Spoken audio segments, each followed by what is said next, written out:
আমরা জানি যে ঈদে অতিরিক্ত তাকবীর দিতে হয়। হানাফি মাযহাব মতে আমরা 6টা অতিরিক্ত তাকবীর দেই।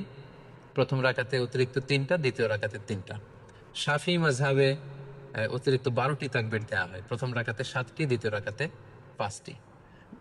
হাম্বালি আর মালিকি মাযহাবে 11টি অতিরিক্ত তাকবীর দেওয়া হয়। প্রথম রাকাতে 6টি, দ্বিতীয় রাকাতে 5টি। তো আমাদের বাংলা ভাষাভাষী যারা, বাংলাদেশে আমরা যেহেতু বেশিরভাগ হানাফি মাযহাবের অনুসারী, সো এক্ষেত্রে এবং এটার তাকবীরের সংখ্যাও কম এবং সবগুলো পদ্ধতি যেহেতু সহিহ হাদিস দ্বারা সাব্যস্ত, তাহলে আমরা 6 তাকবীরের এটাকে সাজেস্ট করতে পারি। এটা হিসাব রাখতে একটু সুবিধা হবে আমাদের। ঈদের সালাতের পদ্ধতি আমি আগেই বলেছি 2 রাকাত।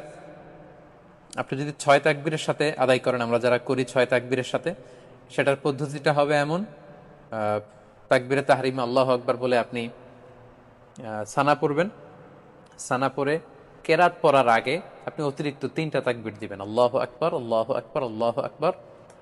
3টা তাকবীর দেওয়ার পরে আপনি সূরা ফাতিহা পড়বেন, অন্য একটি সূরা পড়বেন, তারপর রুকু করবেন, সিজদা করে দ্বিতীয় রাকাতের জন্য দাঁড়িয়ে আপনি কেরাত পড়ে ফেলবেন আগে, অর্থাৎ সূরা ফাতিহা এবং অন্য একটি সূরা পড়ে ফেলবেন।